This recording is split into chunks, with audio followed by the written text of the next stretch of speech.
Cornucopia Radio presents.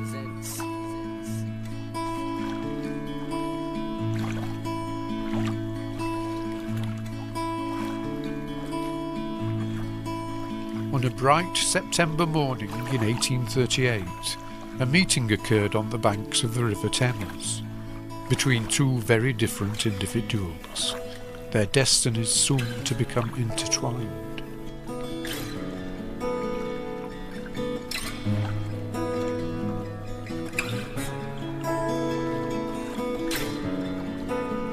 Fading Down the River by Brian Stevenson and Christopher Bellamy.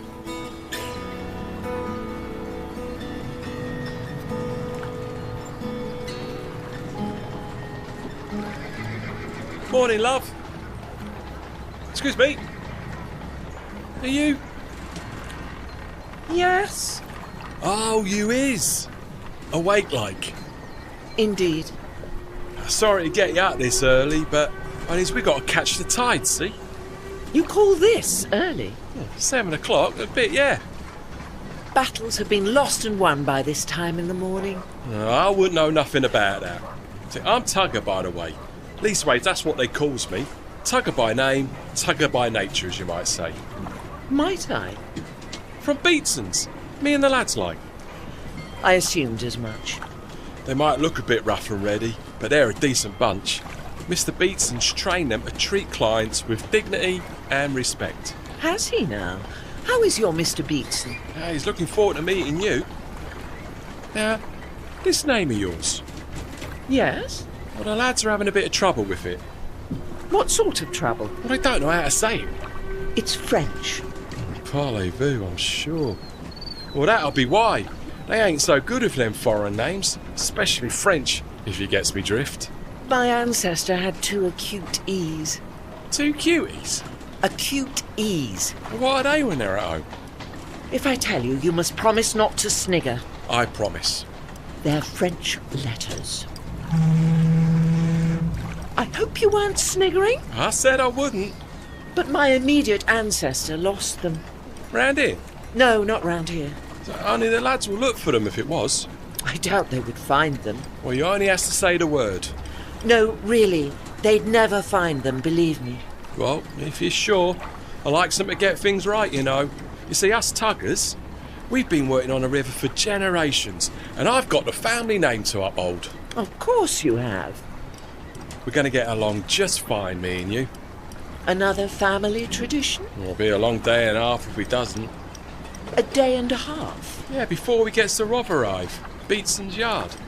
By my reckoning, if we set off now, we should reach Greenhive before the tide turns, say around 2 o'clock. We'll lay up there for the night and then set off again in the morning with the tide. River's not tidal much west of Greenhive, so we should make Rotherhithe around tea time tomorrow. You sound very confident. It's modern transport, innit? Ah, yes, steam power. It's the future, Miss... Madame. I was the future once.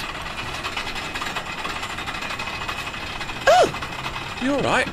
I can feel something down my side. Oh, that'll be Jack. What's he doing? Oh, I say! Don't worry. He's just trying to make you safe. For the journey. So much for dignity and respect. Yeah, well, he can be a bit ham-fisted. He's down my other side now. Yeah, he's a fast worker. He's unlikely to find anything down there. Not since I had a disagreement with a Frenchman. I thought yous was French. My ancestors were French. I'm thoroughly anglicised. What I sized? English. Hearts of oak and all that. Well, there's something else we've got in common. What is? Being English. English as they come, us Tuggers. I hope you gave as good as you got against that Frenchie. Absolutely. Perhaps I'll find time to tell you about it on the way to Mr. Beatson's. Well, like I say, we've got... A day and a half, I know. That should be long enough for me to tell you my life story. That'll make time fly. Your Jack seems to have finished whatever he was doing. Yeah, I reckon we'll be leaving any minute.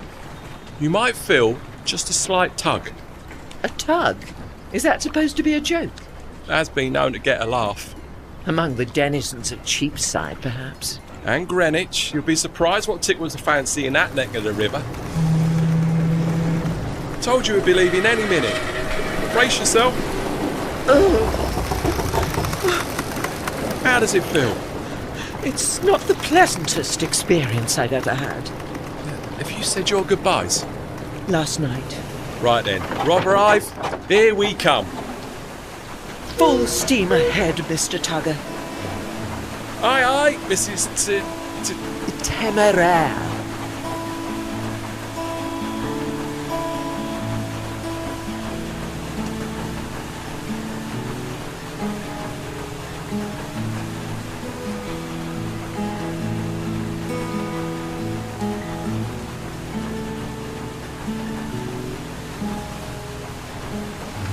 You all right back there? It isn't the best view I've ever had. Sorry about that, but there's no other way to tow you, though. I'll become more familiar with your stern than I ever thought possible. Yeah, well, like I said, sorry. So this ancestor of yours, how'd they come to lose those acute whatsits? Ease?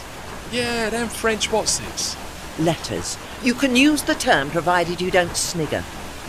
Them French letters. Well done. It was after the Battle of Lagos Bay. You'll have heard of that. Yeah, regular topic of conversation amongst the lads, that is. You haven't, have you? No. No matter. The point is, they had 2 acute E's in their name, but after they were captured... At this here Battle of Lagos Bay? Indeed. They were given everyday common or garden E's, which I inherited. Hence, téméraire, not téméraire. Téméraire. Oh, it's a bit of a mouthful. You'd be better off without French letters, if you ask me. So this ancestor of yours gets captured, then what? Became British. Change sides, like?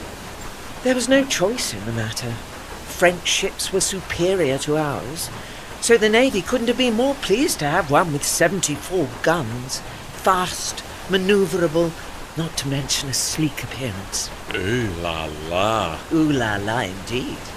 So when the next war came along, Mr. Pitt... Mr. Who? Pitt, the Prime Minister. He instructed Sir John... Why were you slowing down? You see that building over there, the black and white one? Yes. Well, that's the Nelson. The lads like to call in for a quick one when they get the chance. So long as it is just a quick one. Don't worry. We'll make it to Green Eye before the tide turns, even if they have a few. Of course. Steam power.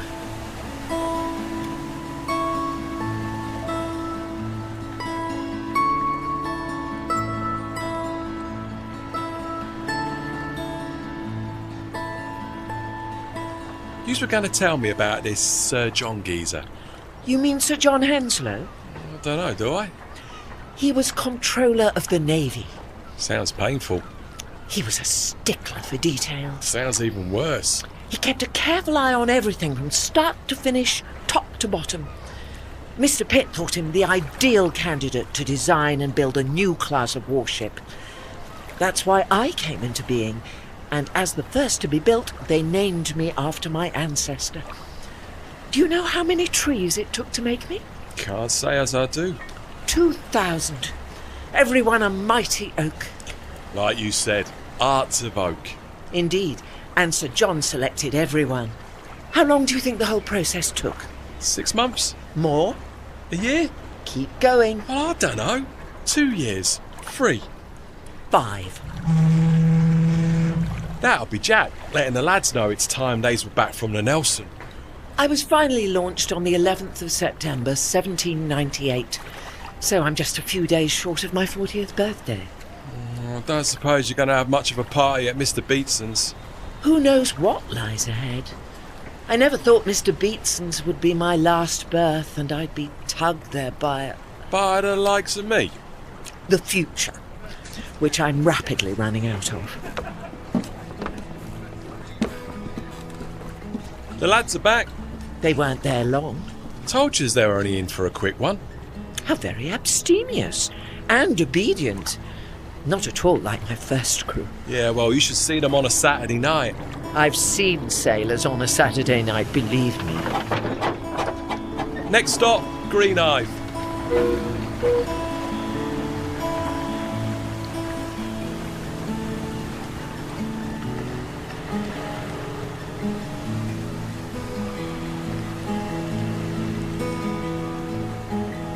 We're making good time already. Thanks to your obedient crew. Yeah, they're a good bunch. Not that they have much to object to by the look of things. But the captain's a good one. Firm but fair, you might say. As was my first captain. Unfortunately, the exigencies of serving one's country... You like them big words, don't you?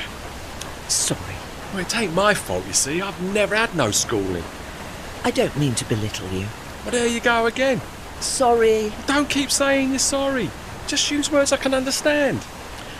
The war was over, but Pitt didn't trust the French. Can't say as I blames him. He was worried they would seize Jamaica, and you know what that would mean. No sugar for the lads to put in their tea. Oh, they wouldn't like that. Nor with the rest of the nation. So the Navy was kept on a war footing, even though we weren't at war, and the crews weren't allowed to go home. That's what I meant by the exigencies of serving one's country. So some of them mutinied, including mine. Right. They barricaded themselves below. When the first officer went to speak with them, they jostled him. Jostled? It might sound harmless enough, but the Navy takes a dim view of it and often flogs the perpetrators. And was they? Flog like?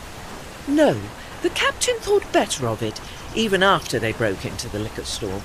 Yeah, well, you know what sailors are. Actually, they showed remarkable self-restraint.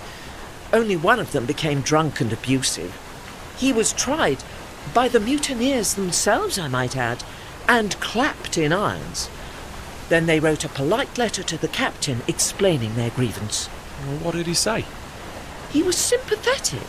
He conveyed the men's grievance to the Admiralty, who were also sympathetic. Sounds like they got a lot of sympathy.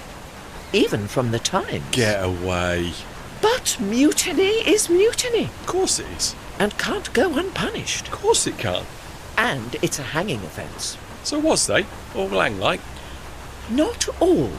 Only the ringleaders. 12 in all. Strikes me the Admiralty showed remarkable what's its name? Restraint. They'd learnt from the Spithead mutiny. What's that when it's at home? Something even more serious. And it taught them you can push men only so far. That's a bit like me. Oh? Yeah, if they push me too hard, I blows a gasket.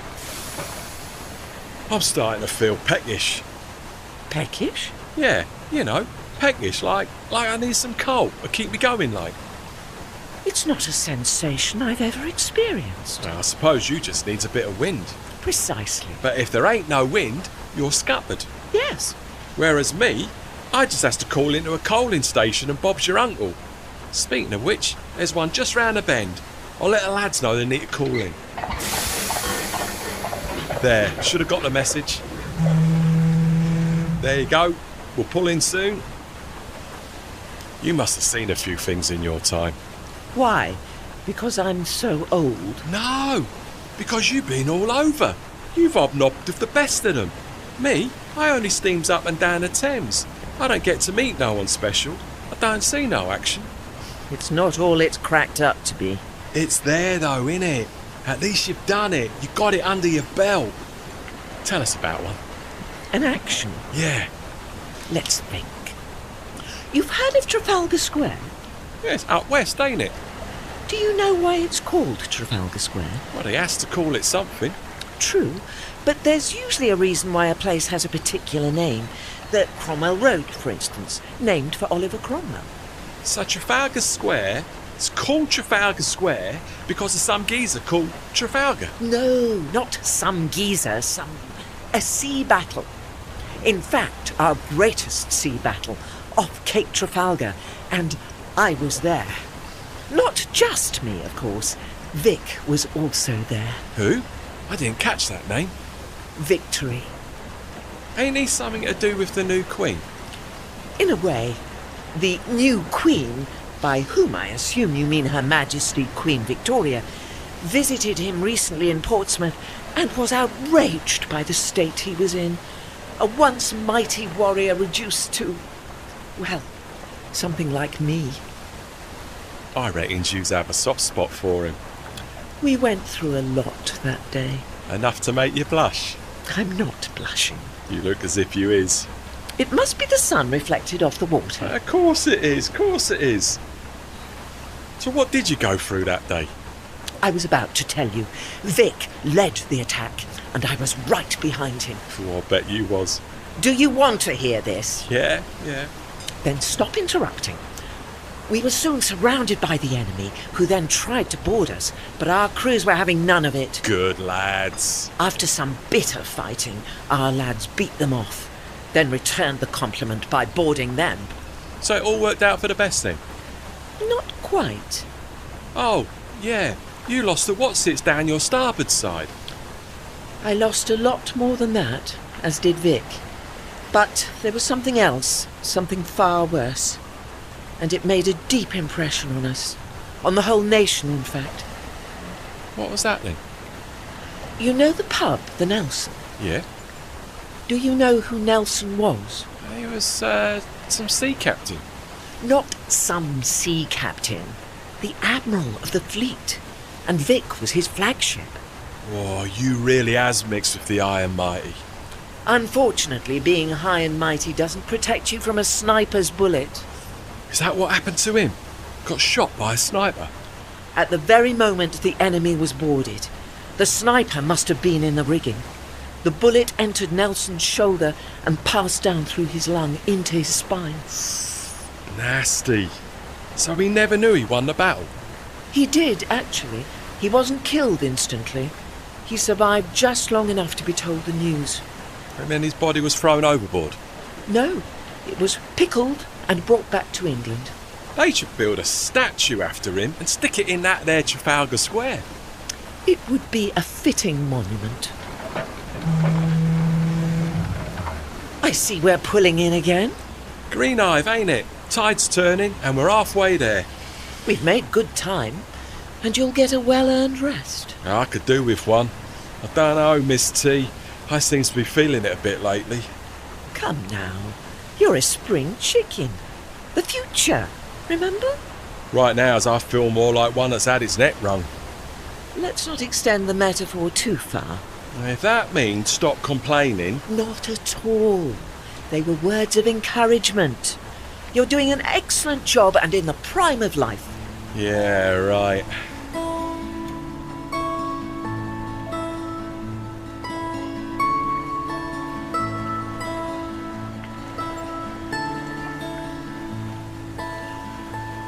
Tell me about yourself. Well, there ain't much to tell. Like I says, it just steams up and down the river towing. Decrepit old has-beens to the breaker's yard? What? Fine old ladies to their final resting place. I tell you what though, I might not be made of no 2,000 oaks, but you know that Mr. Brunel? Of course. He designed and built me, he did. That's quite a claim to fame. You wouldn't think it though, would you? They said I was just a flash in the pan, a novelty at first, wouldn't be up to the job. So Mr. Brunel, he organises a tug of war, me against a sailboat. Even said the other fella could use his oars. Doesn't sound very fair. It weren't. He didn't stand a chance. I take it you won. Hands down. So then they said I'd mess up the river. I'd spill oil and whatnot, cover it in soot. And I suppose it does, but there's one thing they can't get away from. I gets the job done. Besides, your average riverman, he ain't too fussed by a bit of muck. You won't recognise after him if he had a wash. Now they can't get enough of us steamers. And you were the first. Reckon I was. They're saying Mr. Brunel's building the biggest ship in the world now, and it's a steamer. Ain't no one bothered about the guns that one's going to kick at. And you are its progenitor. If you say so.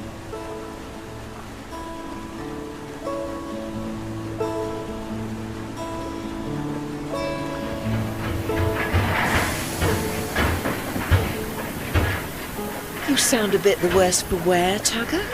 It's always the same these days, Mrs. T. I have trouble getting started of a morning. There we are. There's an awful lot of black smoke. Oh, it's better out than in. I'm ready for anything now.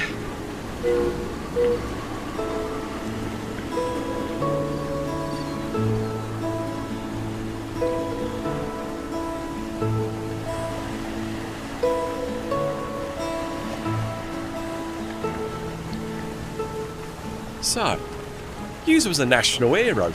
Was I? Well, after what you were telling me about yesterday, the Battle of, what's the name? Trafalgar. I suppose I was. Though it didn't feel like it, what with all the damage I'd suffered. The old Duke was right. Old Duke who? Wellington. Weren't he the Prime Minister a while back? And a soldier before that. The only thing worse than a battle lost is a battle won. That's what he said after he won the Battle of Waterloo. Well, he should know then. I felt much the same after Trafalgar. It took over a year to repair the damage. God, but you must have got some plum jobs after that, though. Not really. Trafalgar was the high point. The 30 years since then have been something of an anticlimax. I fear I shall fade into obscurity and never be remembered. I'll remember you. You're very sweet, Tugger. I believe I've embarrassed you. Yeah, well, like I embarrassed you yesterday. You and Vic, remember? That makes us quits. I was a prison hulk down in Cornwall for a while. You? With your refinement? You soon lose it when you're stripped of your sails and crammed with prisoners. You rot along with them. Crying shame if he's asked me. The Navy thought it was all I was fit for, me and lots of others, including Vic. Many ended up in the breaker's yard, a fate I escaped.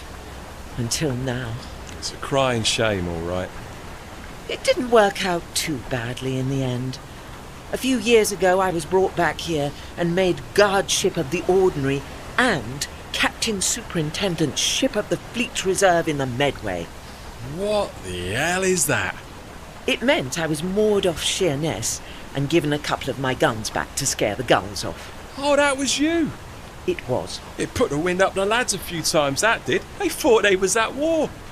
Had there been a war, the Navy would have sent real warships faster than I, better armed, better armoured. Steam-powered, most probably. All the same, yous was back on top. I wouldn't say that. Are you all right? I knew something was wrong. Where? Down below. I wish I could help. I'm a little different down there. The lads will sort it out. Hand me the spanner, Jack. Right you are, Skipper.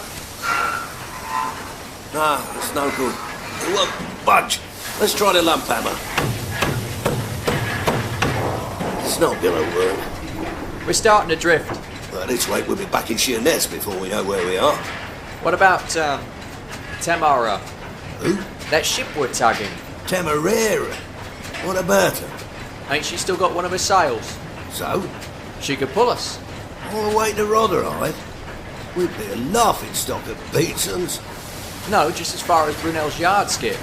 We're not far off. You're right. Me and some of the lads can sail her. You and the rest can stay here with Tugger. Hey, how would you like to steer? Very much. That's how I started out, taking a rudder on my dad's rowboat. And I'd like to captain a sailing ship again. It'll be just like old times, eh, Skip? I'm being boarded. Don't worry, it's only the captain with some of the lads. It's all part of the plan. What plan? To get us to Mr. Brunel's yard and get me fixed.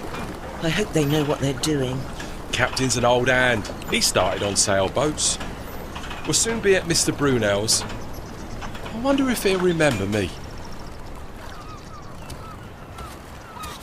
Good morning. Morning, Mr. Brunel. You've brought Tugger. And who's the other fine beauty? Is it possible? It is. The Temeraire. Well, I'll be.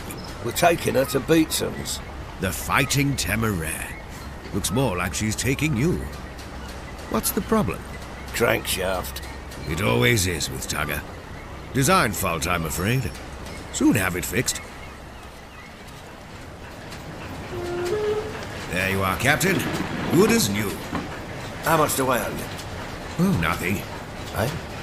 You've already paid me. Seeing Temeraire in the flesh is payment enough. Not likely to see her again. No one is.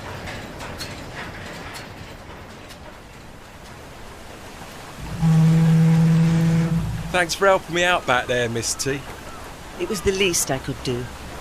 Feels like a new tug now. In that case, we'll soon be there. Yeah, soon be there. Is that someone with an easel? Where? Over there on the bank, under those trees. Oh yeah, that's old Bill. Old Bill? Bill Turner. He's always down by the river, he is. Come rain or shine, him and his easel, painting. Captain usually gives him a 2. There you go. Wait for it. Wait for what? You'll see.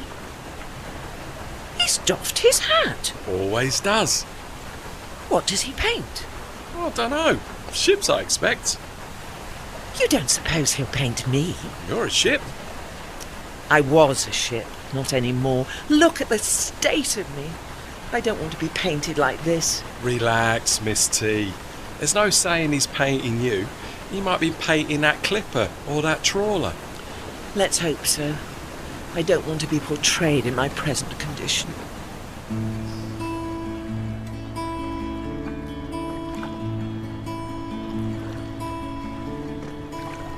Well, Miss T, this is it.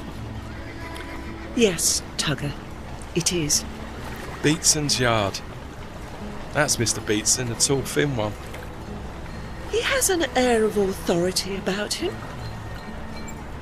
I'm glad I had the pleasure Oh? of meeting you, like. It's been an interesting day and a half, as you said it would. Well, I don't recall saying nothing about that. I remember distinctly. I also remember being astonished that it wouldn't take longer. I get you now. Thought you meant I'd said it would be interesting. Well, not that it hasn't. It's just a pity about the day and a half, though. Just wish it could have been longer.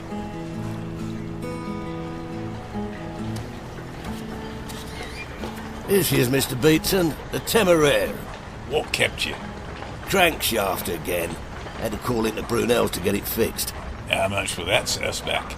Nothing. Nothing. He said seeing her was enough. Seeing who? Temeraire. He must be going soft in his old age. Just as well he's not billing us, though. Getting rid soon. A tugger. Yeah, too many breakdowns. Can't expect a free one every time. Got a new one on order from Tangy's. Brand spanking new. Should be here by Christmas. Anyway, can't spend all day chatting. Got another job for you. Time don't stand still, you know.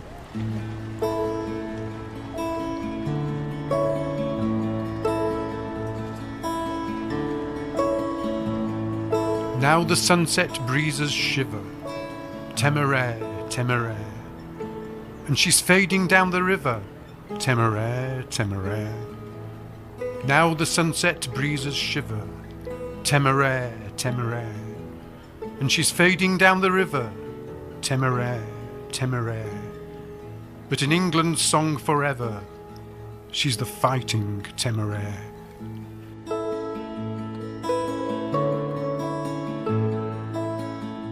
You've been listening to Fading Down the River.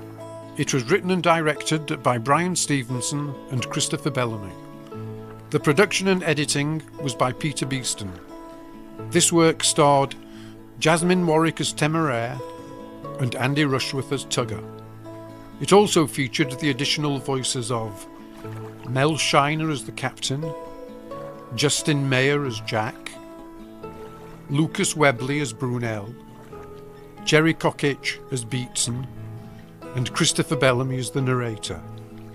An extract of the poem The Fighting Temeraire by Sir Henry Newbolt was featured in this production, and the music used throughout was Remembering to Forget by the Champion of What If, licensed via Jamendo.com.